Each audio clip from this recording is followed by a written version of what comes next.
You're listening to the X-Zone Radio Show, live and around the world on the Talkstar Radio Network, X-Zone Broadcast Network, UK High Definition Radio, Euro High Definition Radio, and Star Cable. Our toll-free telephone number worldwide is 1-800-610-7035. Our email address, xzone@xzoneradiotv.com. On MSN Messenger, xzoneradiotv@hotmail.com, and our website, www.xzoneradiotv.com.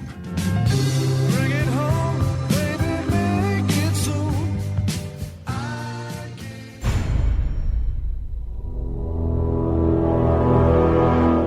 The X-Zone radio and TV show is largely an opinion talk show. All opinions, comments, or statements of fact expressed by Rob McConnell's guests are strictly their own and are not to be construed as those of the X-Zone radio and TV show or in any manner endorsed by Rob McConnell, Relmar McConnell Media Company, Talkstar Radio Network, its affiliated stations, or employees.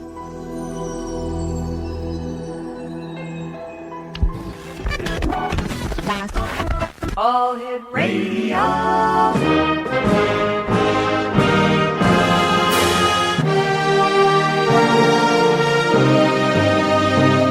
Welcome to the X-Zone, a place where fact is fiction and fiction is reality. Now, here's your host, Rob McConnell.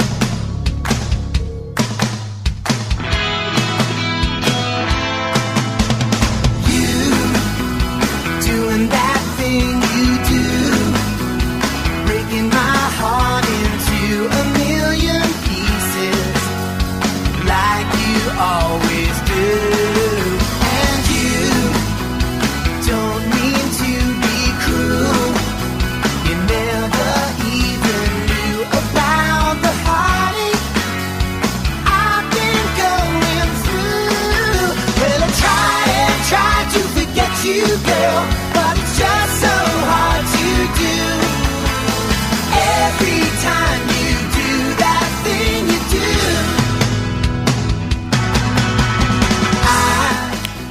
And welcome to the X-Zone, everyone. My name is Rob McConnell, and for the next 4 hours, I'm your host and your guide as together we cross the time-space continuum to this place that I call the X-Zone. It's a place where people dare to believe and dare to be heard. It's a place where fact is fiction and fiction is reality. And the X-Zone comes to you Monday through Friday from 10 p.m. Eastern until 2 a.m. Eastern on the Talkstar Radio Network, X-Zone Broadcast Network, UK High Definition Radio, Euro High Definition Radio, and Star Cable. Now, if you'd like to give us a call, 1-800-610-7035. That is worldwide. My email address is xzone@xzoneradiotv.com. On MSN Messenger, xzoneradiotv@hotmail.com. You can always chat with us here in our studios by using that MSN address. And our website, www.xzoneradiotv.com. My first guest tonight, X-Zone Nation, is Dutch Van Vorst, and he is planning to walk across America for the benefit of special children. Last October, for no apparent reason, he felt compelled to immediately call someone he knew but had never met. And Dutch, welcome to the X-Zone. And first of all, walking across America for special kids, God bless you, that's one heck of a great cause. Well, thank you, Rob. In my career, I've walked and talked basically for everything that I've done. So this is not a stretch. Mm-hmm. I joined the Elks Club because their national platform is special kids. Yes. And I'm going to be leaving Santa Monica in January and walking to the national headquarters of the Elks, the Rotary, the Kiwanis, and the Lions, which is in the Chicago area. I'm going to get speaking opportunities set up for me by these clubs as I make my way across the country. So I just, I don't have any children of my own, Rob. I was kind of adopted all these special kids. And I left it at special because I wanted to not exclude anybody. So we're looking at kids with all kinds of special requirements. How long will your walk actually take you, Dutch? Well, I was originally taking a southern tack. I was going to walk Route 10, and that was about 3,300 miles. Whoa. And walking 20 miles a day, which is really not taxing to me. I do 10 miles every morning. with my cell phone, and I'm able to use that as kind of like a meditating, walk. But I've added from Chicago through Nashville because of the implications of the floods that are there, and then on through Lexington because I spent some time there. My arthritis caused me to lose my vision, and I spent time in Lexington. Oh. And then I'll move from there into Atlanta, and then I'll make my way up the East Coast. So we're looking at probably about 4,800 miles approximately, and I should be able to accomplish that in a year. Dutch, stand by. You and I have to take our first commercial break for this hour. Exonation, Dutch Van Vorst is our special guest. Sorry about that, Dutch. His website is www.thewetour.us. That's www.thewetour.us, and that's THEWETOUR.us. What a guy. We'll be back on the other side of this commercial break with Dutch as the X Zone continues live and around the world from our studios in Hamilton, Ontario, Canada. Whatever you do, don't go away. It's going to be a very interesting hour.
Exonation, Dutch Van Vorst is our special guest this hour. www.thewetour.us. Dutch, I understand you've been in several horrible car crashes, and you've only come out with superficial wounds, no scars. To what do you attribute this? Well, I believe that the first opportunity to experience that as far as coming out from a very, very serious accident. What happened in Kansas when I was in college. Mm-hmm. And I had gone to 8th Mile drag races with a friend of mine, and we didn't race. It was an old Nash Rambler. It was kind of rickety, but, it was transportation. And we were feeling pretty revved up about being at the drag, so Steve was a little bit heavy on the pedal. And as we're going down the highway, I remarked that there was a dog that looked like it was going to run across the street, and sure enough, it did, and we went end over end a few times, and the car was a total wreck, and somehow I got thrown into the back seat, but my feet were on the dashboard. So my hands were on the back seat, and my feet were on the dashboard, and I was face down, so my back was at the roof, and we went end over end about 3 or 4 times when the front wheel came off. And I did have some maybe 30 or 40 small cuts when the windshield imploded, and I went into shock and probably asked the questions, who was driving, Steve, and checked my teeth and did push-ups. He said he was going to, hold me because I kept doing it. But my reason for thinking that is that I was being kept for a purpose. And I think the purpose ended up being, special kids. I understand you also had an experience with a channeler. Oh, yes. This is somebody that I had met and invited me to a channeling session. Mm-hmm. And she only knew me by Dutch. She had no idea of my given name, which is Gary. And she was kind of going around the room after, she linked with her channeler, and she started referring to Gary, and asked if there was a Gary in the room, and I raised my hand and mentioned it, and then she went on to say that, amongst other things, that her entity told her that she should indeed teach me to understand the powers that I had, because if she taught me, that she could then learn from me, which I thought was interesting. She also said that I was here for the children. Now, this was back in around 1985, 86. I had no idea I was going to play a role, as I'm playing now, for special kids. But we didn't know if that meant chronologically aged kids, or if that just meant people who weren't fully informed. And so that was something that I always had in my mind, but she had no idea. So that was kind of an interesting take on it. She had met me on several occasions, and it was always Dutch. So. And did she actually teach you how to channel? She kind of wanted to, and I was involved in some other things at the time, and I'm very sensitive, to things like that, and I don't channel specifically, but I do have contact, as I mentioned to you before, with some spirits in my house, family members, and my grandfather passed away in the house that I live in, and I have a connection with him. It's a nonverbal connection, but things seem to appear if I enlist his help to find them. Such as? Well, I've lost keys. I've most recently lost my Social Security card, and after 48 hours, looked in an otherwise inexplicable place for it on a whim, and it was there. I've lost glasses, sunglasses, and I have a cat, and I was looking for these sunglasses for about a week, and I said, "Grandpa, you gotta help me find these sunglasses." And then I noticed that they were in the cat's bed, so he probably enlisted support of the cat, and the cat brought them to and I found them when I was playing with them. So, there's a lot of little, things like that arise that cause me to believe this. I also understand, Dutch, that you have the ability of deliberately thinking of people, and they call you. Yeah, that's something that's happened all my life. If I need to talk to somebody, and it's kind of become a little bit of a game now, and I will think of them. They'll call me and they'll say, I was thinking about you, and I just had this feeling of I needed to reach out for you. And I said, well, I was sending you a message. And they said, well, that's pretty good. We're in L.A. now. So I believe there's no boundaries to this. I believe that there's a DSL line, a direct line to people if they choose to believe so.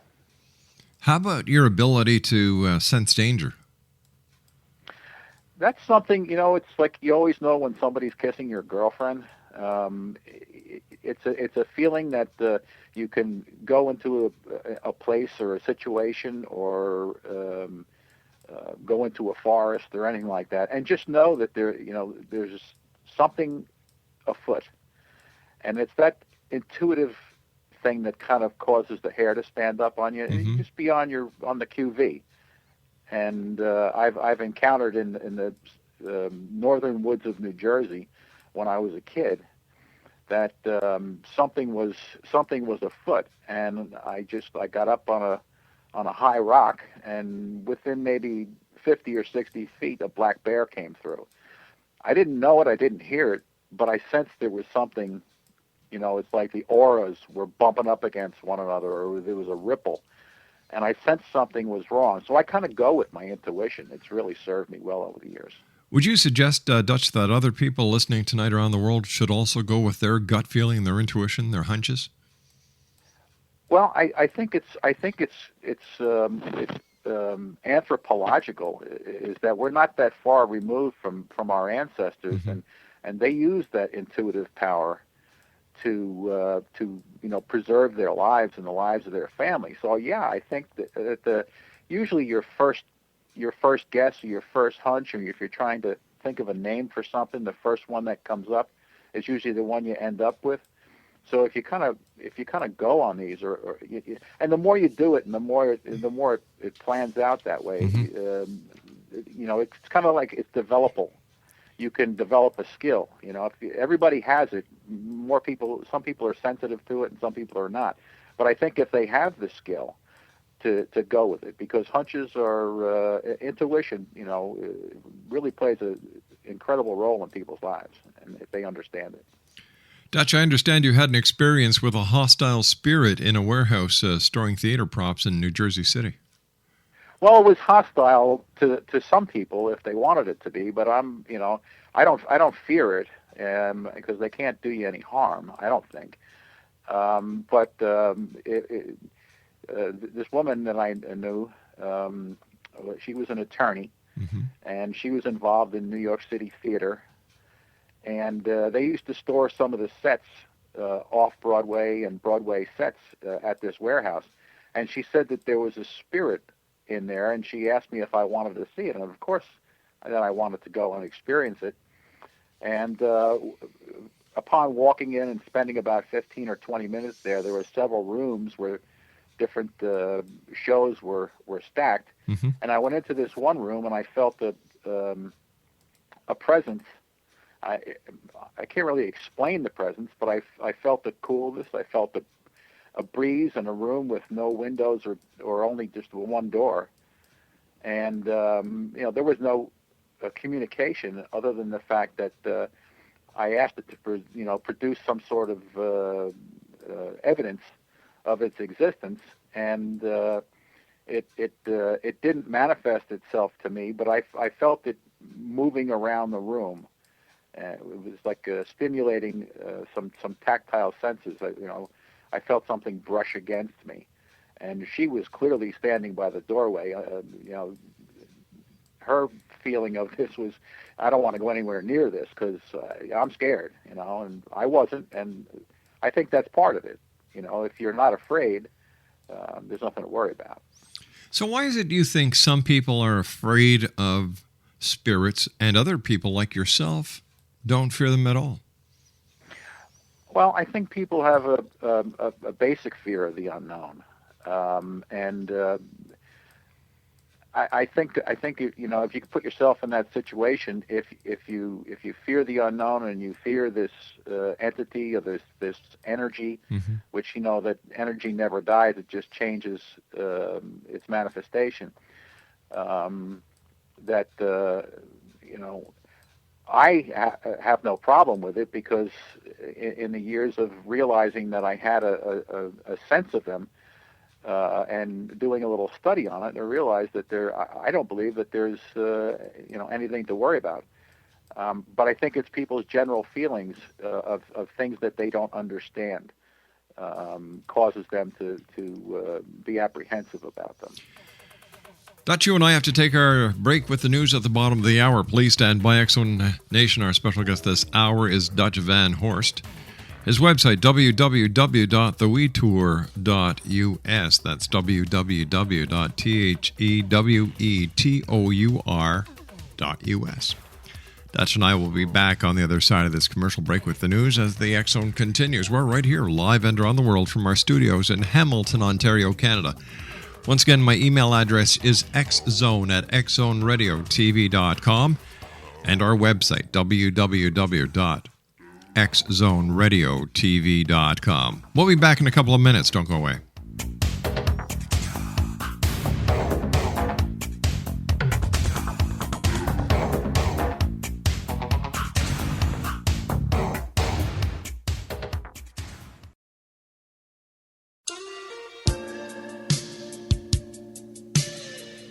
You're listening to the X Zone Radio Show, live and around the world on the Talkstar Radio Network, X Zone Broadcast Network, UK High Definition Radio, Euro High Definition Radio, and Star Cable. Our toll-free telephone number worldwide is 1-800-610-7035. Our email address, xzone@xzoneradiotv.com. On MSN Messenger, xzoneradiotv@hotmail.com, and our website, www.xzoneradiotv.com.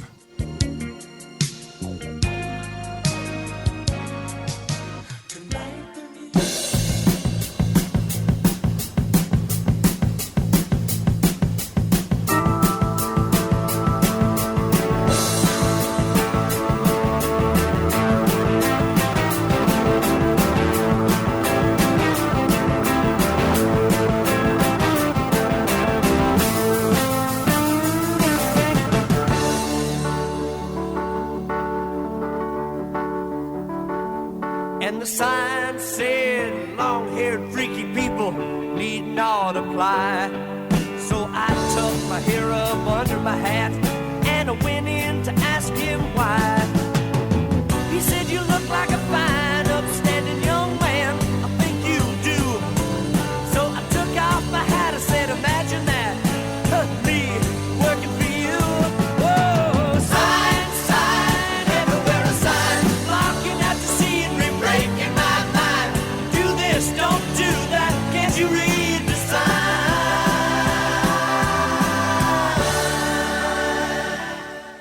Welcome back, Exonation. Dutch Van Vorst is my special guest. His website is www.thewetour.us. And starting in January, Dutch is going to be walking from California to Chicago, Illinois, and we'll have to keep updates on Dutch as he travels. He's doing this all to help special kids, and I think that's a fantastic cause. Dutch, thanks very much for joining us. Before we go on the spiritual, paranormal side, why did you decide to do this walk for special kids? Well, Rob, I 5 years ago, I joined the Elks Club, and their national platform is special needs kids. And in New Jersey, they have a camp called Camp Moore, and I spent a lot of time up there in the summertime. They bring special needs kids, and they raise funds, and they give the kids 2 weeks in the sun. And give their parents a little respite, and medical professionals come in from the UK and donate their time at a 2-to-1 ratio. And I go up there and help out. You know, we get their cabins in order and do whatever maintenance is necessary. And last year, actually not last year, 2 years ago, I went up there and I was manning one of the grills, and I decided to take a break, and there was this little fella, and I smiled at his mom and smiled at him, and he was autistic. And I spent a little time with him, and it seemed to affect him in a way that when I went to move away, he reached out and hung on to me. So I spent some more time with him, and ends up that he spent the better part of 2.5 hours with me. And it brought his mother to tears because she said he really hasn't bonded with anybody like that. And I said, well, kids know, they really do. And that kind of cemented what I was doing, for the Elks. And I wanted to be a little bit more specific. And everything that they did for special kids, I got involved in. And it just started to create a sense of community in me, and it kind of lit a fire. I've done several other things by, lifting for 24 hours, to establish some records. And I just felt that, kids really need to have the natural order of things restored, if for just a little while. But I think doing this and bringing them out and getting them involved in something like this is very healthy for them. My hat is off to you, sir. Tell me, what caused you to call a friend in Utah, whom you'd only known from telephone conversations, just when he was praying for help working with kids? And this was Well, within 12 hours within 12 hours of his praying, I believe. Yeah, well, see, that kind of goes back to the thinking about people, Mm-hmm. and then they call you. Well, I think that it goes both ways. You know, if you're sensitive enough to it, you can affect it either way. You could make it happen, or it can happen to you. He's involved with an organ donor initiation called the Quest for the Gift of Life, which is to bring organs to children waiting, specifically kids waiting for hearts. Mm-hmm. And when I was in Kentucky, going back in '96, a friend of mine, I lost my vision, and he's been a friend for many, many years. And he said, "What are you doing in New Jersey besides feeling sorry for yourself and talking on the phone?" I said, "Well, not much, Tom." And the next day he got on a plane, he flew to New York, and he picked me in the car back up, and he drove it back to Lexington, Kentucky. Well, this fellow was a business associate, and one of my responsibilities when you live on a farm is you have to kick in and help. Mm-hmm. So one of them was to answer the phone, and I developed an on the telephone relationship with his contact, and told him about my lifting and told him about my health and all this. And I was requested to go to Salt Lake City to lift for a multi-level marketing company, and actually lifted at that time about over 1,300 pounds in the leg press. And it was his intention to come to this event. He was not able to do so. But, I let him know when I left town that I appreciated his, attempting to come there. And I said, well, someday we'll talk. And he agreed. Didn't realize it was going to take 9 years to do so. But I just got an overwhelming sense that it was time to call David. Mm-hmm. And I called him. I didn't even know if his phone numbers were going to be the same. And lo and behold, they were. And he picked up. And he said, "Praise the Lord." He said, "I was just praying for somebody to help me." And then when I told him what I was doing and what he was doing, he arranged for me to fly to Salt Lake City for a 9K walk and a benefit, for these special kids waiting for hearts. And it had been 9 years since the last time I had spoken to him. Now, the significance of 9, Rob, is that every healthy human being has donatable organs that can save 9 lives.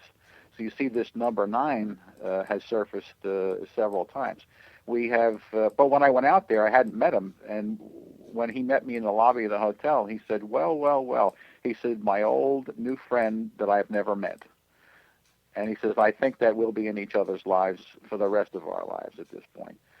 So I got to say that it was, the hand of Providence. It was my open telecommunicative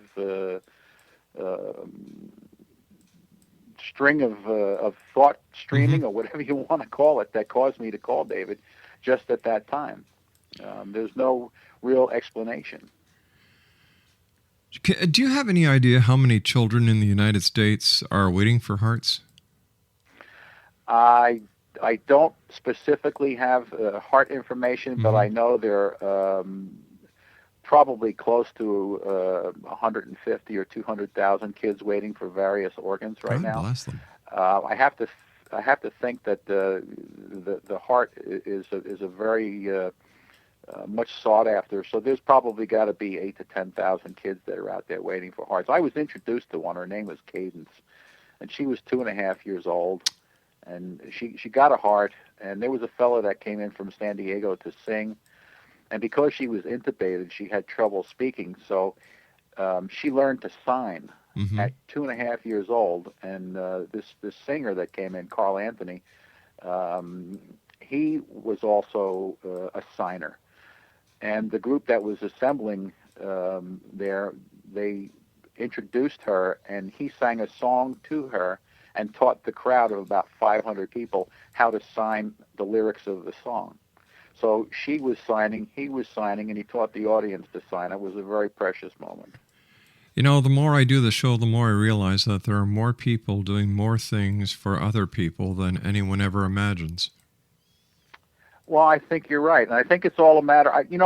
Rob, most people want to help. Yeah. They just don't know. They just don't know how to get started. And what I think the underpinnings of this tour are going to be, and the fact that I'm going to be speaking at places and that are set up by these service organizations every weekend. I'll do 100 miles a week, and every weekend I'll be speaking. And what it's basically, the underlying principle is overcome your personal inertia and get involved. And my website is going to recommend for people in their local area different service organizations they may be contacting in order to get that initial thrust and find out how they can help. So we're offering them the opportunity to, follow through on their wishes. And I think you're going to see more people, especially college kids. College kids are more community service oriented than when I went to college, and they're coming out, and they're looking for places to do, which is one of the things that the Gift of Life in Utah has done. They've enlisted colleges and universities as their student army, and to go out there. In Utah, 87% of the licensed drivers are also organ donors, and I think that's fantastic. I understand that you had healing hands demonstrated in college.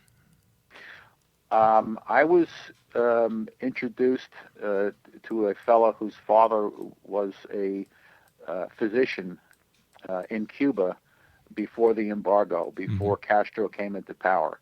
And he taught me how to self-hypnotize myself, which all hypnotism is self-hypnotism with a guide, and be able to experience energy flows. It was at first simple, just temperature changes and like that. But I started using them on myself. Being an athlete, I had, trouble with ankles and knees, and I realized that if I could funnel energy and actually tactily feel it coursing through my body, that I could affect change. And it worked. I mean, playing football and the other sports that I was in, I would use it before I would use ice or heat.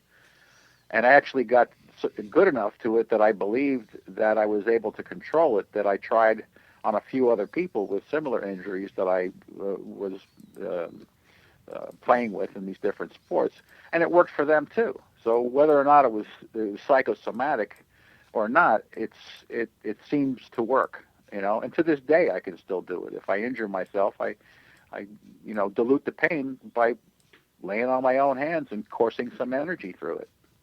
Tell me, have you ever had an out-of-body experience? As a kid, it started. I used to have these waking dreams, and I actually read the books subsequent to that point by Maxwell Maltz, where he shows you how to do it. But when I was a kid, I it's kind of like in that REM thing before you wake up, where I was actually viewing myself sleeping. So I was up, kind of hovering in the ceiling, up near the lights, looking down at myself.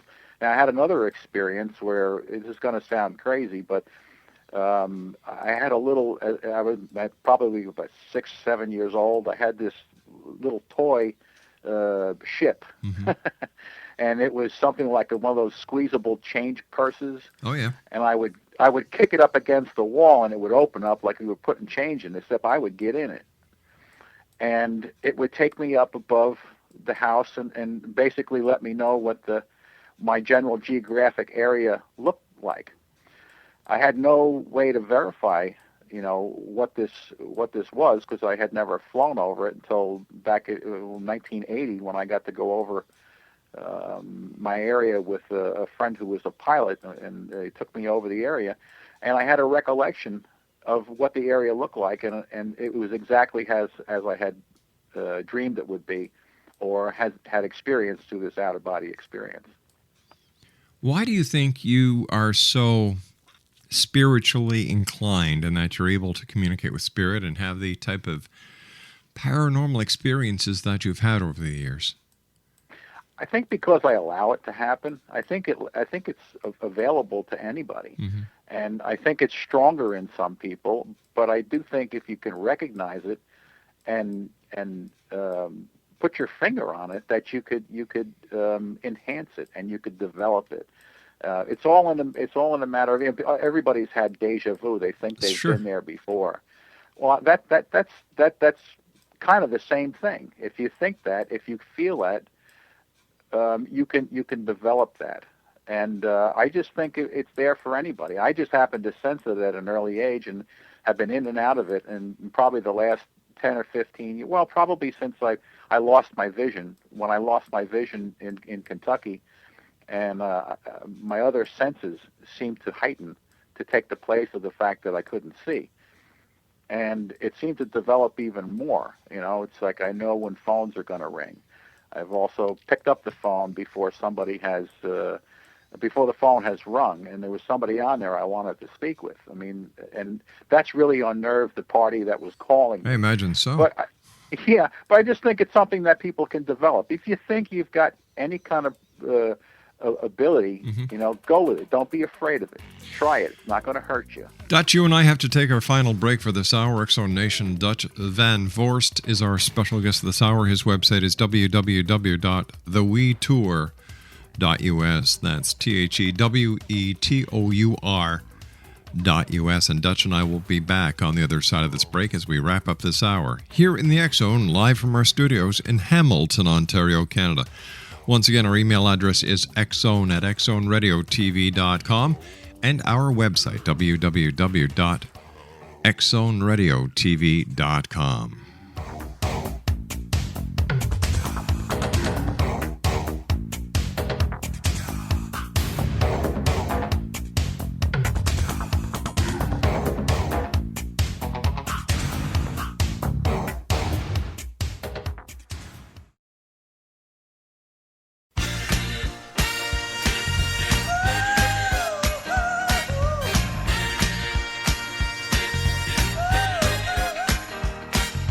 Listen, boy, I don't wanna see you let a good thing slip away. You know I don't like watching anybody make the same mistakes I made.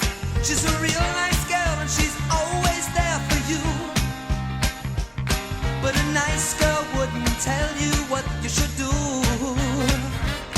Oh, listen, boy, I'm sure that you think you got it all under control.